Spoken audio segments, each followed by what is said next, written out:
Hi, I'm Jessica Lohman from Ethical Brand Marketing, and I'm with Sean Conway from the Ethical Hour today. And we would like to talk to you about brand activism. We want to give you some examples, first define it, what it actually means, and why it can be good for your brand, and where brands get it wrong, where they get it right. And how to avoid some common mistakes, and also how to align your business, your purpose-driven business, to those causes closest to your heart, and how to attract your customers of the same mindset and those who want to support you for that cause.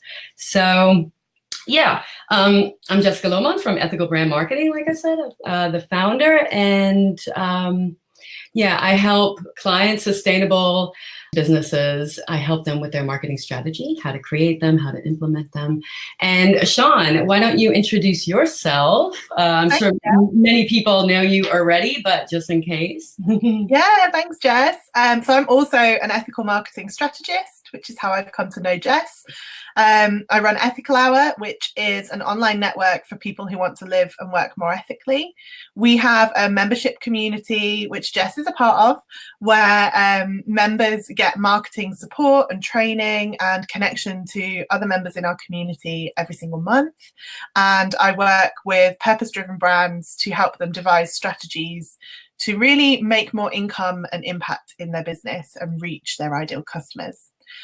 So we started this as a way of collaborating together, really, to talk about ethical marketing, because I think there's a lot of misconceptions about ethical marketing. There's a lot of unknowns, and there's a lot to dig into. So I'm really excited about today's topic, Jess, because activism, I think, is super important, and especially when we are in the online space, actually taking that offline into action in the world and making an impact. But I also think it's something that people are a little bit scared of, because I think there's some stereotypes and things to be busted through. So what does activism mean to you? Like, what's the definition, and what do you think? What's your interpretation? Brand activism to me means that you, as the founder of a company, or a marketer of the company, or whatever, employee of a company, that you actively do something for a specific cause, something that means something to your brand. And it could be anything. It could be writing a blog post. It could be writing on social media. It could be going out on the streets, just like with Entrepreneurs for Future. They shut down their websites for the day on Friday, many of them. So it doesn't have to be huge. You don't have to, donate 10 million like Patagonia last year. It can be smaller steps. It can be spreading awareness. So anything that you actively do to help support a cause, that to me is under your company's name, which should actually be in alignment with your personal values anyway. So that to me is brand activism. So yeah, I think if you look at activism in general, the idea of standing up for something you believe in, standing up for a cause, I think the active bit of activism is really important, because I think it's about creating change. I think, as ethical brands, we embed our values into our business in the way that we operate. But then I think activism as a brand, or even as an individual consumer, is about going maybe one step further and actually really putting a stake in the ground and saying, this is what we stand for, and taking action on it. So that might translate to, not working with certain people or certain groups. It might translate to, protesting and getting out there. But I think it is above and beyond, although that's a really important part, it's above and beyond just kind of the stereotype of an activist that's chaining themselves to a tree or carrying a placard or something like that. I think for our sector, a really good example of this recently has been led by Futera, the sustainable marketing agency, advertising agency. Extinction Rebellion called on them. So again, Extinction Rebellion, really good example of activism, but they called on the advertising industry in general, the marketing industry in general, to start holding themselves accountable for their part in climate change. And so the Creatives for Climate movement has come out of that, and Futura have invited people, marketers, agencies, advertising agencies, to actually examine where their climate conflicts are and to stop working with climate intense businesses and organizations. So I actually went through this process and did a disclosure report and went through where all of my income has come from for the past 3 years I've been running my business, and whether or not any of those are kind of climate intensive. So, aviation, fossil fuel industries, that kind of thing. Obviously, because I work only with ethical and sustainable businesses, they weren't, but it was a really interesting exercise to do, and to actually put together a statement that said, I will not work with these industries, and actually vocalize that. And I think often we feel it and we might privately turn work away or not go for certain projects, but to actually put that out publicly as a document, as a page on my website, as a statement on social media, I think that is really where the activism kicks in. Yeah, I agree. And that gives me a reminder, because I have publicly announced stuff like that, but not on my website. So that's a good thing to go under your about page. Like, who don't you work for? We always write who we work for and who we like to serve. But yeah, the who we're not, who we don't want to support is also like you would never work with a brand that tests on animals, for example. No, and I have refused to work with them, and but I haven't put that on my website. And that's a very good point. So so they don't even need to call me. Right. Right. So I was looking. I want, we're marketers, so we're always looking for stats, right? And because this brand activism, it's been going on for a long time. If you think of Patagonia starting in 1973, I think, they've always been doing some kind of activism, whether it's donating to a cause or just recently, like I said, the 10 million they got from a tax cut at a time, last November, at a time where we can't be, that money was supposed to be going towards the further drilling of oil in Alaska. So, he just took that money, and the founder of Patagonia and gave it back to the environment. But I don't know what organizations he's working with. That statement was not on the website. So a little bit more transparency would, I think, be good there. Because but he's the founder of 1% for the Planet, isn't he? He's one of the founders of that. So 1% for the Planet is an organization that businesses can sign up to say that they will give 1% of their profits to environmental causes. I was interviewing someone on my podcast recently about who was looking into joining 1% for the Planet, and they can choose their causes. So this fashion designer was particularly concerned with the impact that dyes from our clothes have on rivers and obviously the ocean and waterways. So he was looking for a water-based charity that was specifically addressing this pollution issue. So he hadn't found one yet, but he was still working on that. And then he was going to partner with 1% for the Planet to sign up to their, it's almost like a guarantee that I will be donating this amount of my profit, if not more. And it's kind of validating that activism and kind of certifying it to say that it is happening and that there's certain criteria that the brand is meeting, which I think helps avoid some of that greenwashing and social washing that we see happening a lot. Yeah, that's true. That's definitely true. What was I? It's in this one study, it said more than 2/3 of, they only studied over 1,000 people. So not 20,000 or whatever, but 18 or older. And it said, this is a no surprise, but more than 2/3 of over 1,000 surveyed consider sustainability when making a purchase and are willing to pay more for that sustainable product. And 68% of the Generation Z shoppers have already made an eco-friendly purchase in the past year. What's interesting is that 23% of the people care more about brand mission. And okay, there was like 28% of sustainable practices, 65% better quality, and 25% brand name. But their brand mission, I think, has a lot to do with the causes that they are going to that they're going to support. And that's one thing, is like, how can brand activism be good for your brand? And when people are already like thinking, I mean, 23%, that was the lowest number of the other things of quality and brand name and sustainable practices, but it was still up there. And that's 23% that shouldn't be ignored, I think. So, you know, everybody knows, okay, you have to have a strong mission.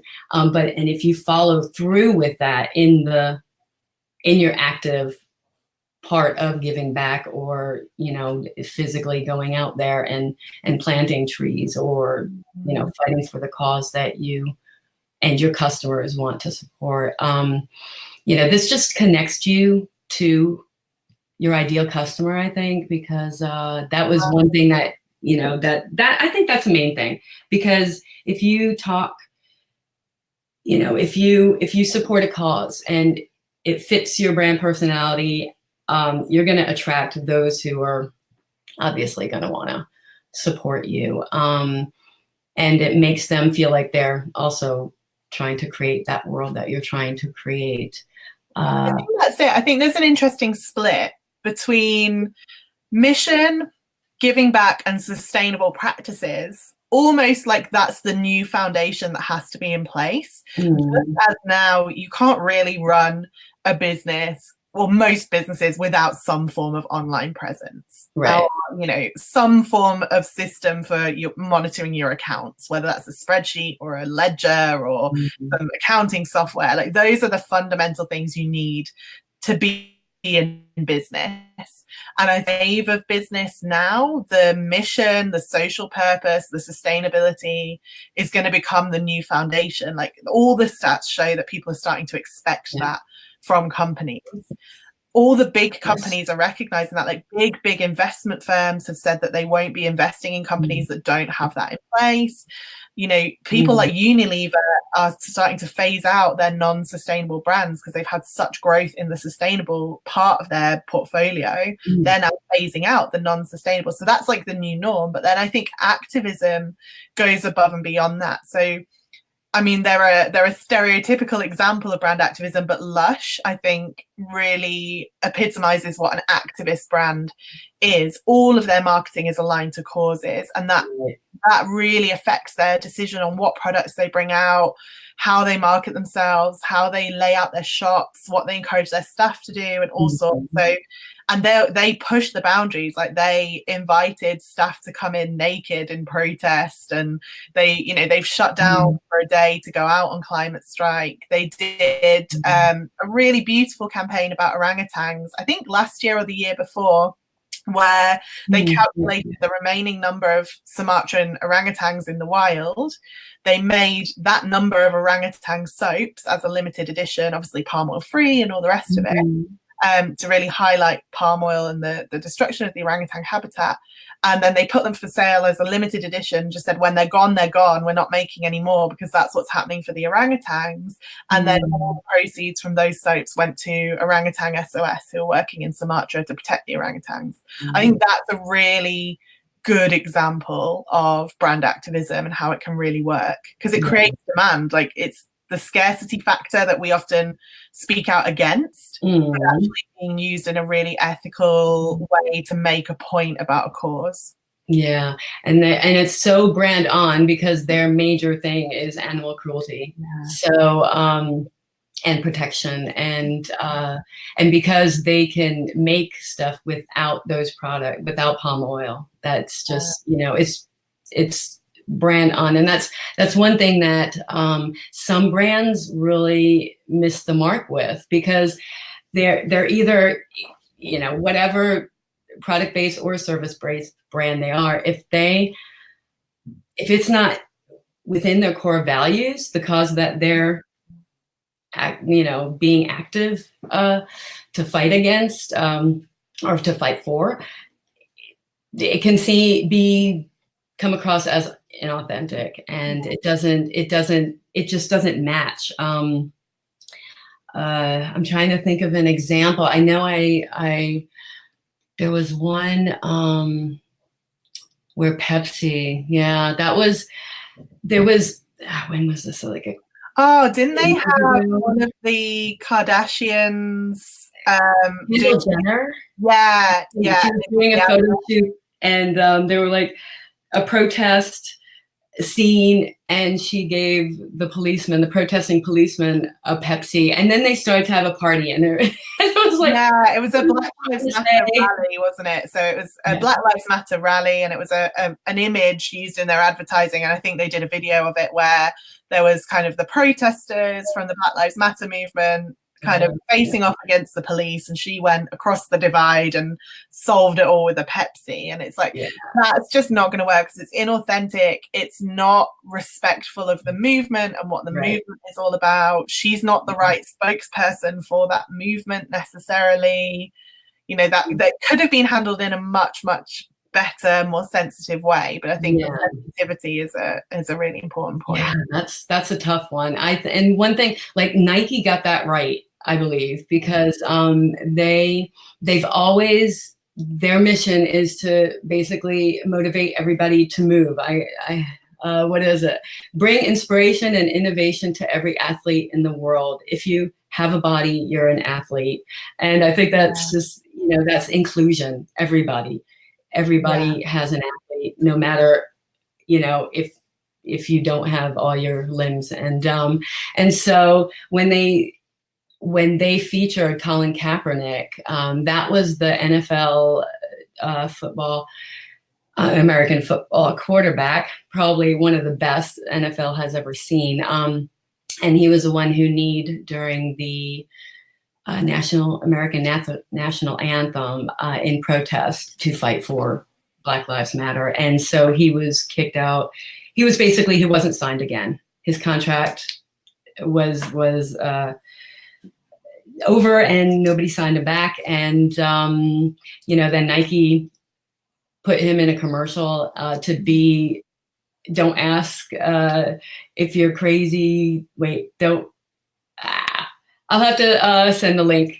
I'll put the link down below, to have Colin there to say, hey, I sacrificed everything, but do it. Just do it. Sacrifice, speak up for what you believe in, even if it does sacrifice your whole career, basically, was the message. Be crazy, and ask if it's crazy enough. So that's when I think a brand gets it right. They have always, been for this movement of inclusion and non-racial and discrimination towards anybody. So I think that's the key. The bit you said there about they've always been for that. I think when it's kind of stick on, it looks like you're cashing in, or you're trying to take that audience. But if it's really baked into your values as an organization, which I think it's even easier for the smaller businesses that we work with, because whether micro entities, solopreneurs, small teams, because you make your hiring decisions based on those values. If it's a solopreneur, then your whole business is based on your personal values.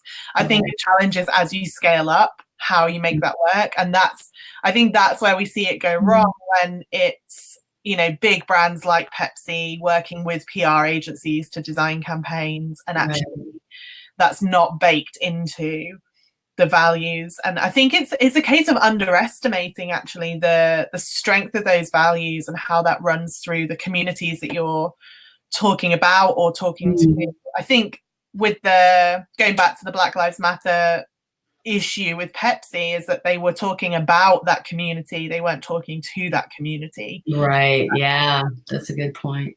And it was just a total disconnect with everybody, because all groups were mad. They did with that one. And it doesn't even have to be, like a product-based brand or a service-based. It could be like a creative, like celebrities do this, or musicians. Pink Floyd is a perfect example. Roger Waters did a rendition of Pigs, right? Like in September before the US election with Trump. And there were like images of Trump and floating around as a pig. And he did that in Mexico. And but the funny thing is how the public embraced that, because Pink Floyd and Roger Waters have, they've always been political. And yet the comments below were like, shut up, do music.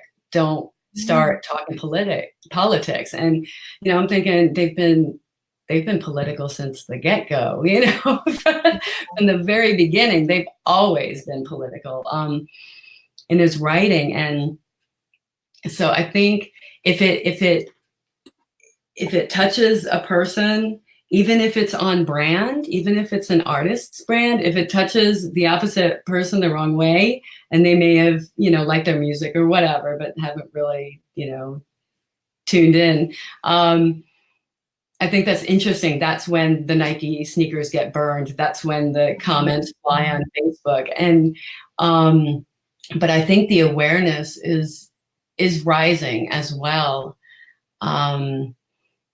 But one thing that I can say that small brands really maybe should be careful about is to not go overboard with this. Like, yes, it has to be on brand, but this is also not about you.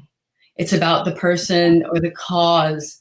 And it's about, not your impact and not the things that you're doing, but how it's affecting what your customers are actually doing, because it's because of your customers' money that you're able to do this, able to give back. So bring your customer into that and show the gratitude, and talk about them and talk about the cause, and not about you doing this. And I think that can also be difficult to grasp at first, because you're always like, oh, I funded or whatever. I think there's a lot of fear around it.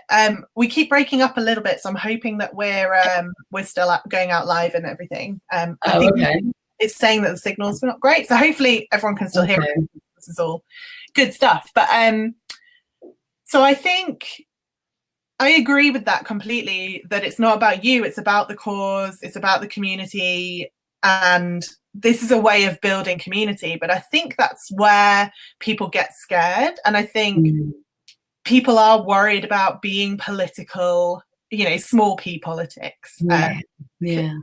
I think we're raised like that, aren't we? Like, don't talk politics at the dinner table. It's rude to talk politics at the dinner table. It's rude to create disruption, and you should be creating harmony. But I think that's a dangerous road to go down, because I think if you try and appeal to everybody, you appeal to nobody.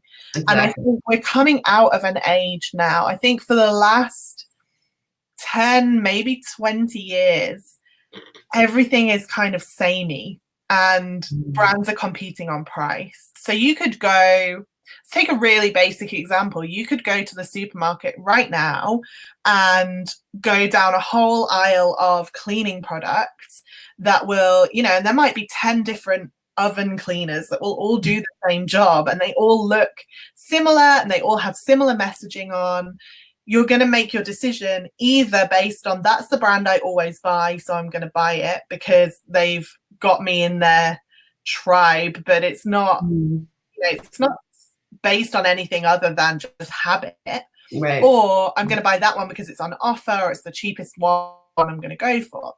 And I think that's where we've got into trouble, because we're competing on price. So, all the fast fashion brands are pumping out the same type of clothing, the same design, the same trends, and it's all cheap, cheap, cheap, and it's a race to the bottom. I think the way we'll get out of that is actually for brands to become much more individualized, so to actually stand for something.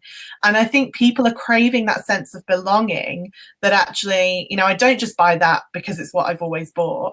I buy that because I actually really love that brand. So I think a really good example of this are the toilet paper company Who Gives a Crap. So we had our first box of them recently. They're really colourful. They come in recycled paper. It's all plastic free. You get loads of them. And there's a whole community of people sharing pictures of their toilet roll purchases on Instagram because they love what this brand stands for. They love how they do it. They do it with humour. You know, they use cuss words. They really are, we are for this type of person. And if you don't like that, we're not for you. And I think small brands and individual business owners in particular are very, very scared sometimes to say, I'm not for you. Because they need the income. You know, it's hard to run a business. It's also upsetting to get trolls and to get negative comments and things like that. But I think that's important. I think that shows that you are standing for something. And actually, I think we are going to move into an age, especially if you look at big tech and things like that. You know, at the moment, you're either a Netflix person or an Amazon person, or you've got both. You're a Spotify or you're an iTunes, or you've got both. I think we're going to end up really kind of belonging to certain communities and not belonging to others. I think we've kind of lost that along the way in this race for the bottom. Yeah, that's true. It almost seems like the divide that we're seeing in both our countries, right? And that divide seems to be getting bigger because the issues, you know, the causes that each of these groups support are kind of opposite. They're kind of, it's like, I honestly don't know where that's gonna go. It's an interesting one because, like you said, in both of our countries and in your native country of the US, because you're based in Germany, there are big divides. So the big thing here in the UK is you're either a leaver or a remainer at the moment, and actually neither are happy. So we've all got that in common. But I think we've kind of settled on the fact that actually politically in a lot of countries we are big parts of our communities are at odds with each other. And I think obviously that's not ideal. You wouldn't want that. You would want harmony and agreement. Right. And that's what we'll start working towards. But I think as we start working towards that and we start repairing some of this stuff, we will start questioning a lot of the status quo and how we got there and what happened. And I think without getting really political, though we've just encouraged everyone to get political, obviously, we talk about, we don't want to go down a politics rabbit hole because that's not what it's about. But I do think people are starting to question the role that marketing and advertising has played in all of this. Oh, definitely. Particularly with like The Great Hack, if people have seen that, if they haven't, really worth watching about how the big tech platforms handle our data and how that was used to get Trump in power and to get Brexit to happen and all the rest of it. And I think people are starting to question not just their personal impact on the planet, their personal political opinions and where they stand on these issues. I think people are being pushed to a point where they have to take a stand and actually having to actually pick a side almost. And I think that will start to translate into consumer behavior and how we interact with brands and how we pick brands that share our political opinions and share our causes and our affiliations. I think that's how this will long-term trickle down and play out into consumer life and business life. Yeah, I agree. And I actually do believe that even, you know, people on the opposing sides, that they will still want to support good projects like building schools, like, you know, and decreasing poverty. So even if they're not full on brand and or fully ethical or whatever, they're still doing things that are helping to reach the Sustainable Development Goals and really helping people in need. So I think that's also fantastic. You know, we've talked about this before, the H&M Conscious line or other types of, you know, sustainable things that companies say. It's still reaching the masses. It's still reaching those people who may not have ever even known or heard about sustainable fashion. For example, last year there was a study in Germany, and they found out that the majority of the people, I don't know the exact numbers, but they found out about sustainable fashion in store. And that's pretty incredible because I don't see much of it in store, but that seed was planted. And so we still need,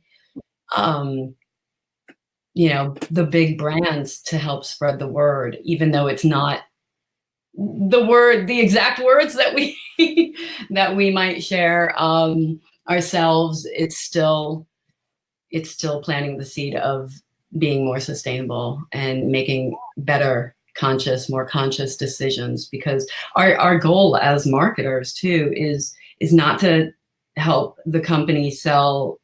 It's also to help the customer make a better decision.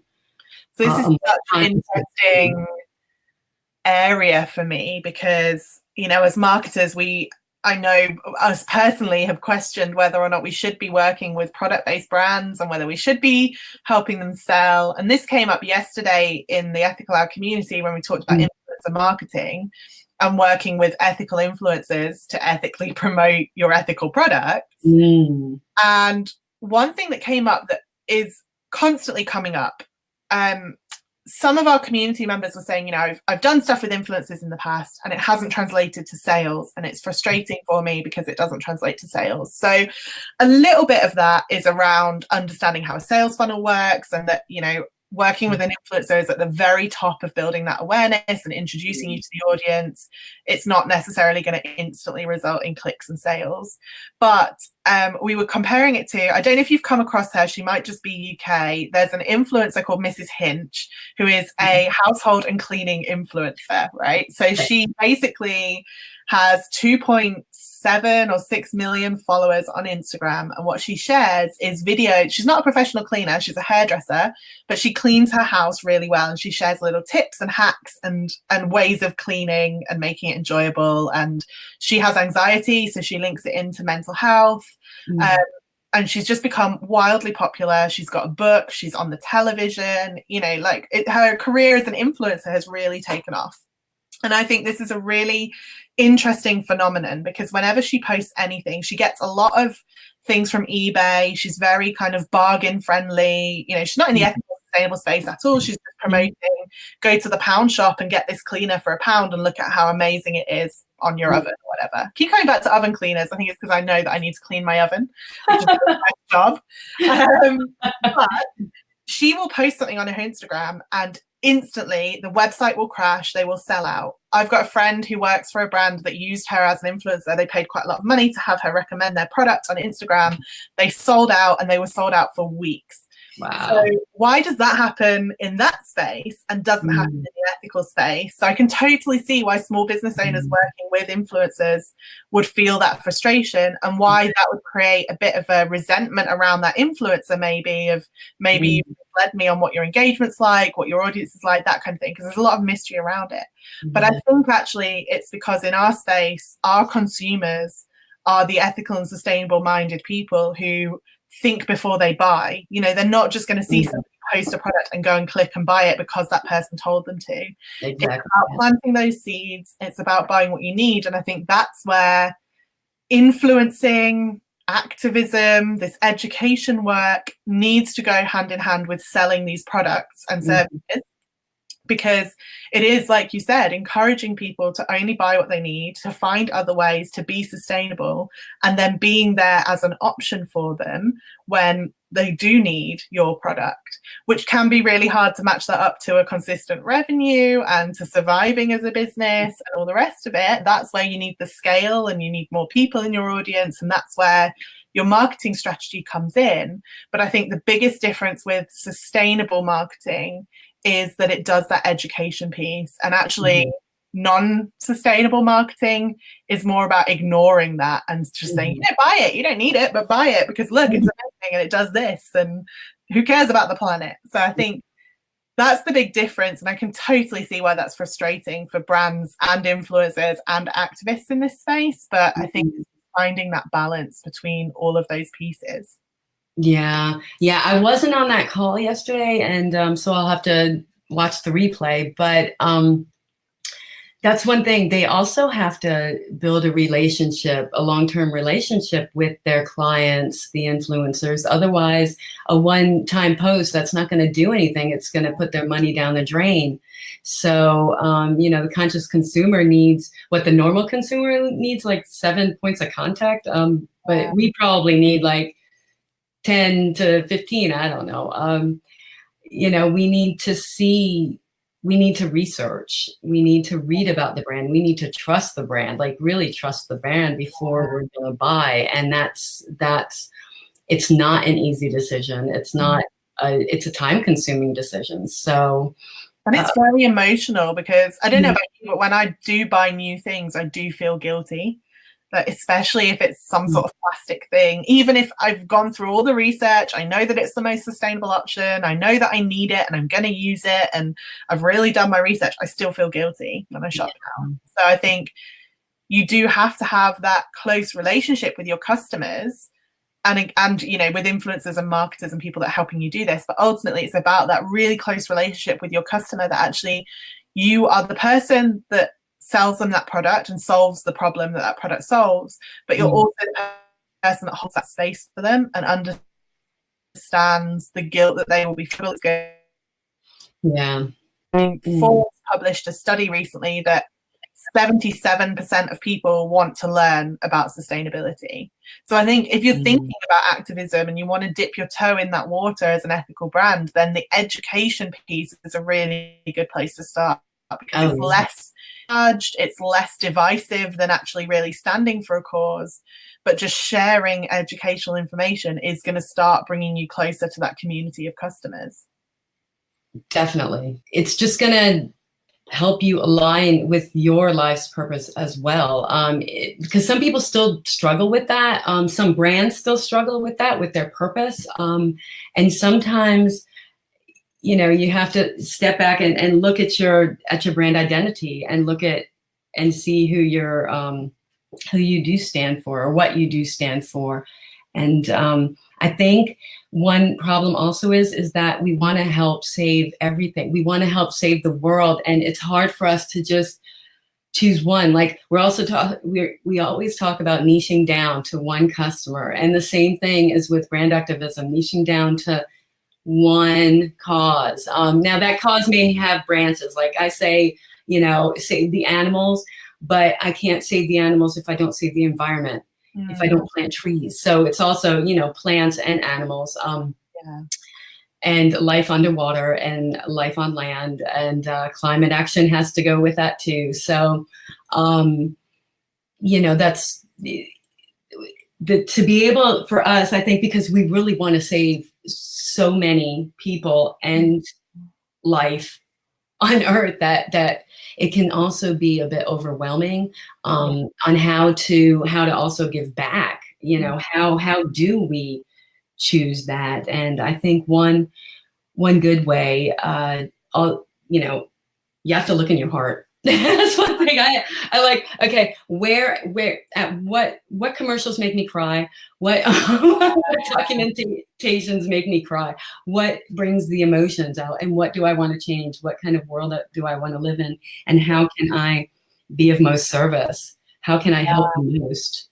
And I think that's the crucial bit, because I think there's a lot of, you have to release the guilt of saying, do you know what, I stand for this cause. Because when you have a big heart, and when you've got that level of empathy and you are really values driven, you do care about everything. So you saying that, animals and nature is your thing isn't saying that educating children isn't important, because it is all connected. It is. But as soon as you start digging into those connections and you start talking about that, and it goes out and out and out, that's where it gets big and overwhelming and scary, and you put people off because you just talk about too many issues at once. So it's really, like you said, tuning into what's really in your heart, releasing that guilt about picking one cause.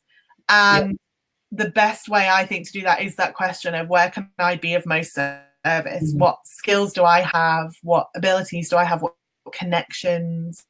What can I do? Bring all of that together and make that it's almost like that's your filter then. So, you know, you're not going to say, I'm not supporting that education, animals are my thing, but actually I'm going to find a way of linking that. And I'm going to talk about the importance of education for animals and nature, so that you're always on brand, you're always on message, you're always aligned to that strongest cause at the heart of what you do. Yeah, exactly. Like B1G1. Sean and I are both members. That's an organization who allows us to give microfinance packages to support their various projects. And there are some projects that I've supported myself, educate a child on animal care. And that's the perfect way to like combine it, because you're educating and you're also helping the animals in need. Roots and Shoots is like the perfect example for that too. Jane Goodall is, you know, helping to teach children, and like, so that they go off in their own groups and do some activities to support the cause that they believe in. And so, you know, there are totally good ways to combine it that still make a difference in people's lives and animals' lives and whatnot. And one thing I wanted to talk about like there are different types of activism that people or brands can start in. Like there's social activism, talking about equality, you know, gender and race, your sexual orientation. Those type of social and community issues also, like for education, school funding, that's also part of social activism. And legal activism, those are probably good for solution-based companies, like taxes and workplace employment laws, you know, like for banks or for law offices and stuff. And then we have business activism, which is about more like corporate organization, CEO, payroll, workers' compensation and labor unions and stuff like that. And see, I haven't been in those two, the legal part and the business part, stuff like that. I haven't worked in any of those areas except for maybe a project about employment laws on B1G1 or something. But I'm wondering if there, you know, I haven't seen much of that.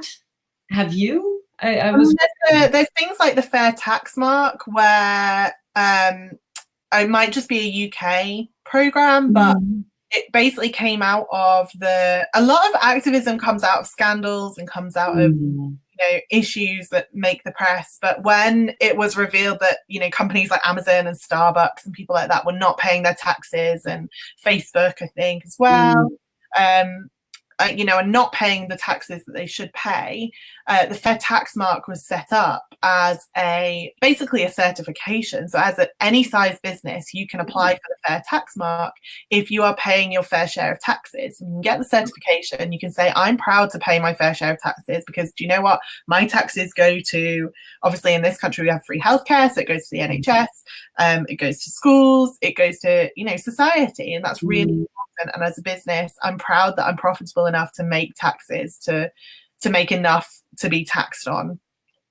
So that came off the back of that. So I think it's not necessarily that this has to be, you know, your business might be nothing to do with taxes. You're not an accountant, you're not financial. It's just that you make palm oil free soap, and your driving activism, your driving cause is palm oil and orangutans and rainforests and conservation.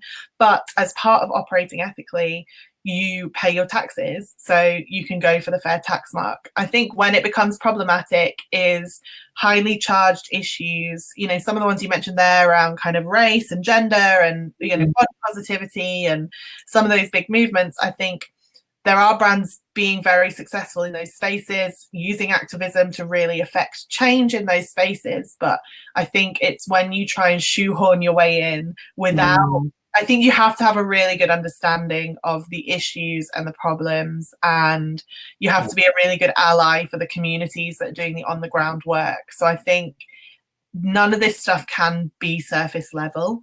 I think that's the reality. And I think looking at all of the different ways you can get involved. That's not a checklist. You shouldn't be involved in all of them. You shouldn't be doing everything. You should be doing one thing really well, creating change in one area really, really well, and then lining up with the people that are making change in other areas and elevating each other. And that's why we're a community. That's why it's so important at Ethical Hour, because it's saying, you know, animals and conservation is really important to Jess.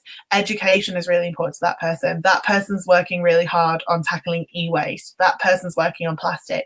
But together we can elevate each other and support each other and be there for each other and join in as individuals and consumers. But I think that's where you need to tread carefully as a brand, is actually getting that alignment right from the beginning. Yeah, that's true. And I think, you know, that has a lot to do with the marketing strategy, because that's part of it. That's the foundation of it, your brand identity. And that's all being strategic is. It's making those choices consciously. It's, you know, I think people get overwhelmed by the word strategy, but actually it's just consciously sitting down and asking those questions of what causes are closest to me, what can I do, where can I be of service, how am I going to do it? And it's consciously making those choices and then building a roadmap for putting it into action. Yeah, that's true. And you know, like we mentioned in the beginning, you know, there are so many different things you can do. You can write either a blog post, get on video. You can do things in your local community.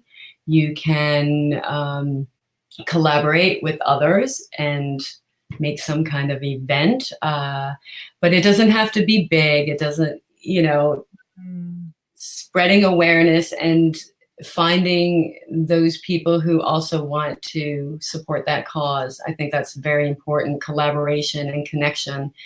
And join in with what's already there as well. Like you don't always have to create something new. So exactly. You know, if you really care about the climate crisis, join Extinction Rebellion, join Creatives for Climate, get involved in, if there's already a movement there, like it's amazing to start your own movement, but it's so much work. So go and team up with what already exists. Yeah. And, you know, look at their message and make sure it's aligned. You know, if you can meet the people and, you know, because these groups are everywhere. And they keep on popping up. And that's one thing that kind of scares me. There's too many of them. It's getting too disorganized, I think, because if you look at Fridays for Future and Extinction Rebellion, I'm involved. I'm going to a climate meeting today for our local government. Well, it's not the government, but, you know, a group of us residents, part of them are from the Green Party. And so we do get together once a month. And we were all together on Friday as well. And, you know, just having that, and then also Extinction Rebellion, where there are, you know, millions of people just coming in every day. The information overload is getting to be overwhelming. And what I'd love to see is more people coming together. I don't know how. I mean, these groups, they are connected. They do go on demos together, and they, you know, it's a friendship relationship, right? Extinction Rebellion, you know, Fridays for Future started, and Extinction Rebellion rolled right off. And so, but because I still think, you know, 3.5% of the population can make changes in the government. And if you get that amount of people together, you can definitely move mountains. I think that's it. But I think with collaboration, you know, we come back to this all the time, but I think collaboration is really the key, because it's not your core business operation. So, you know, you're not a not-for-profit, you're not a campaigning organization. It's something that you're doing as part of your business purpose. So I think probably our key takeaway from this is that idea of just really tuning into where you can affect change. So what you care about the most, where you can really add value, where you have resources and where you have connections, and then leverage that, build that into your brand, build that into your business, and make it part of your long-term impact strategy. Yeah. And just in case, to add on to that, just in case you might feel uncomfortable if, you know, with your copywriting or with an ad or whatever, always have somebody else look at it. Because if it could be seen as controversial, it's better to have somebody look over it before you pop it out into the world. That goes with anything. Or someone who's going to say that it's great because they love you, like an actual, right, someone who's going to be critical if they need to be, you know, like your mom or your husband or your girlfriend or whoever. They love you, so they're going to say nice things, which is good. We all need to hear nice things. But if you're looking, I think always sense check and do that with people that are going to actually not be afraid to tell you that, you know, it's not great, or it's, you know, you've crossed a line or whatever. Right. 4 eyes are always better than 2. And Sean and I can help you with that as well. So yeah, definitely. You know. We can also recognize greenwashing a mile away, right? We can sniff it out. That's maybe a topic for another conversation. Yeah. So we are totally open to topic ideas. We do these live sessions every other week, and we also on our pages. Next time, in 2 weeks' time, we'll be back on Ethical Hour, but we're going to collect them all in some combined place where you can see them. The replays are there. But let us know if there's topics you want us to discuss, or there's help you want with your ethical marketing. This is like an open forum, so let us know. It's been really good. Yeah, I love talking about brand activism. Yes. I can talk all day, but we better not, because you have to go to your meeting. So what are we plugging? We're plugging some things. Oh, yes. I would like to offer you a free ebook. It's on how to create a marketing strategy. And it talks about your ethical marketing strategy. It talks about how to define your brand identity, which is something we talked about today. Defining your mission and making sure your purpose and your vision are all in alignment, and your unique offer, all the way down to defining your target market and mastering your message. And basically it's a guideline, it's an outline on how to create a marketing strategy, because planning for profit is just so important. So you can grab it as a free gift if you sign up to my updates. I don't spam. I write about good stuff and give you free advice and other freebies, worksheets. Yeah, that's on ethicalbrandmarketing.com/subscribe. I will put the link on in the comments below. And Sean, what do you have? So I have an exciting new podcast called Impact Marketing Mondays. We have been going for 3 weeks, and every Monday I release a bite-sized episode. So they're about 10 to 15 minutes, and they cover one practical, actionable marketing tip for that week that you can implement to attract more customers, make more income, and most importantly, make more impact. So it's available on Apple Podcasts, Stitcher, Spotify, and most good podcasting platforms. It's also on our website, ethicalhour.co.uk, and you can find Impact Marketing Mondays on Instagram and Facebook for more information. But I would particularly like to plug episode number 5 in relation to this conversation, because episode 5 is all about how to use your positive impact to attract new customers. So it goes into some of the details of what we've talked about today. So go give Impact Marketing Mondays a listen. Please rate and subscribe on your favorite podcasting platform. Wonderful. Okay, great. We'll be back in 2 weeks. In 2 weeks. And talk to you later. Thanks, Jess. Good to chat. Thanks, everybody, for watching. Bye. Bye.